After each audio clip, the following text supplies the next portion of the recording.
Hyderabad CCS ACP ఉమామహేశ్వరాలు ఒక్కొక్కటిగా బయటపడుతున్నాయి.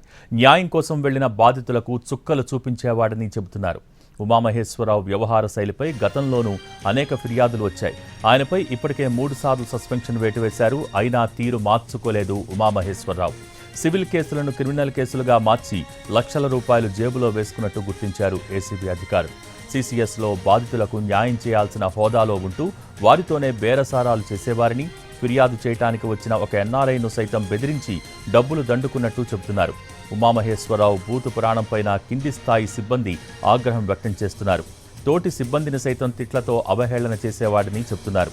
తన దగ్గరకు వచ్చిన ప్రతి కేసులోనూ ఉమామహేశ్వరరావు చేతివాటం ప్రదర్శించేవారని, అక్రమ ఆస్తులు కూడబెట్టుకుని నగర శివారులో విలాసవంతమైన విల్లాలు కొనుగోలు చేసినట్టు చెబుతున్నారు అధికారులు.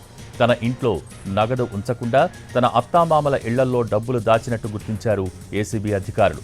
అంతేకాదు, లావాదేవీలు మొత్తాన్ని ట్యాబ్లో రాసుకున్నట్టు నిర్ధారించారు.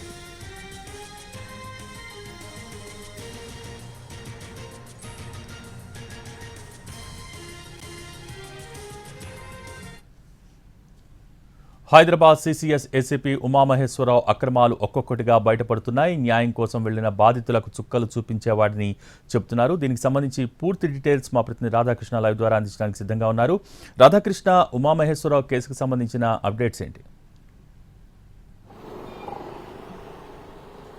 భోగి ప్రస్తుతం అయితే ఉమామహేశ్వరరావు ఏసీబీ హెడ్ క్వార్టర్స్లో ఉన్నాడు. అతన్ని దర్యాప్తు అధికారులు ఇంకా విచారిస్తున్న పరిస్థితి అయితే మనకు కనబడుతుంది. ఎందుకంటే అతనికి సంబంధించిన అవినీతి భాగవతానికి సంబంధించిన మొత్తం చిట్టాని ఏసీబీ అధికారులు సేకరించిన తర్వాతనే ఈ రైడ్స్ అనేది ప్రారంభించడం జరిగింది. నిన్న ఉదయం ఈ సమయానికే 14 ప్రాంతాల్లో సోదాలు అనేవి ప్రారంభించారు. అప్పటికే ఇళ్లలో లక్షల రూపాయల నగదును కూడా స్వాధీనం చేసుకోవడం జరిగింది. అశోక్ నగర్లో ఆయన నివాసం ఉంటున్న ఫ్లాట్తో పాటుగా వైజాగ్లో కొంత నగదును స్వాధీనం చేసుకోవడం జరిగింది. మిగిలిన ప్రాంతాల్లో కూడా కొన్ని ల్యాండ్ డాక్యుమెంట్స్తో పాటు బంగారు ఆభరణాలని స్వాధీనం చేసుకోవడం జరిగింది. దాదాపు 60 తులాలకు పైగా కూడా బంగారు ఆభరణాలు, 37 లక్షల రూపాయలకు పైగా కూడా లిక్విడ్ క్యాష్ని స్వాధీనం చేసుకున్నారు. అలాగే ల్యాండ్ డాక్యుమెంట్లని 14 ఎకరాలకు పైగా ల్యాండ్ డాక్యుమెంట్లను స్వాధీనం చేసుకున్నారు. 2 విల్లాలు శివారు ప్రాంతాల్లో ఉన్నట్లు కూడా గుర్తించడం జరిగింది. ఈ మొత్తం వ్యవహారానికి సంబంధించిన డీటెయిల్స్ చూస్తే దాదాపు మార్కెట్లో 10 కోట్లకు పైగా విలువ ఉంటాయి. కానీ ఇతని సంపాదన మాత్రం కేవలం దాంట్లో 9 వంతు మాత్రమే ఉంది. అలాంటప్పుడు ఇంత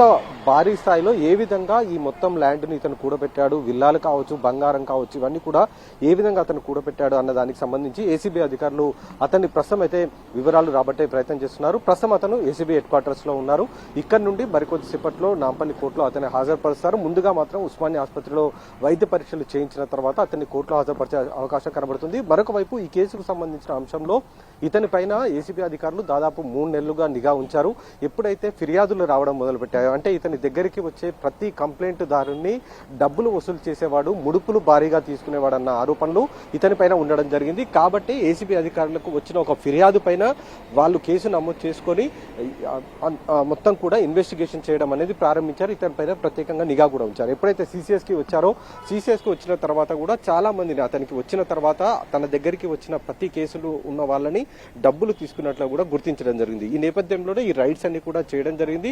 కాకపోతే ఈ కేసులో ఇంకా దర్యాప్తు కొనసాగాల్సిన అవకాశం ఉందనేది అధికారులు చెప్తున్నారు. ఎందుకంటే ఇంకా ఇతని ఆస్తులు పెరిగే అవకాశం ఉంది. అలాగే ఇంకా లాకర్లు కూడా ఓపెన్ చేయాల్సి ఉంది. లాకర్లు ఓపెన్ చేయలేదు. ఇంకా ఇతని రిమాండ్కు పంపించిన తర్వాత కస్టడీ పిటిషన్ తీసుకొని మళ్ళీ కస్టడీలో అతని విచారణలో భాగంగా లాకర్స్ ఓపెన్ చేసే అవకాశం అయితే కనబడుతుంది. మరొకవైపు ఇతను చేసిన మొత్తం ఏవైతే కేసుల్లో ఇతను ముడుపులు తీసుకున్నాడో వాటికి సంబంధించిన వివరాలను కూడా ఒక ట్యాబ్ లో ఇతను పొందుపరుచుకొని ఉంచాడు. అందులో సందీప్ రావు అనే పేరు ఒకటి ఉండడం, అసలు ఈ సందీప్ రావు ఎవరు, ఎందుకంటే పోలీస్ డిపార్ట్మెంట్ కు సంబంధించిన వ్యక్తిగానే భావిస్తున్నారు కాబట్టి అతన్ని కూడా విచారించాల్సిన అవసరం ఉంది. కాబట్టి ఈ మొత్తం కోణంలో అతని కస్టడీలోకి తీసుకున్న తర్వాతనే ఎవరెవరిపైన అయితే అనుమానాలు ఉన్నాయో వాళ్ళందరినీ పిలిచి విచారించే అవకాశం అయితే కనబడుతుంది. ఇవాళ మాత్రం అతన్ని కోర్టుకు తరలిస్తారు. మధ్యాహ్నం తర్వాతనే ఈ ప్రాసెస్ అంతా జరిగే అవకాశం అయితే కనబడుతుంది. కొద్దిసేపటి క్రితమే ఐఓ కూడా ఇక్కడికి, కేసుకు సంబంధించిన ఐఓ కూడా వచ్చారు.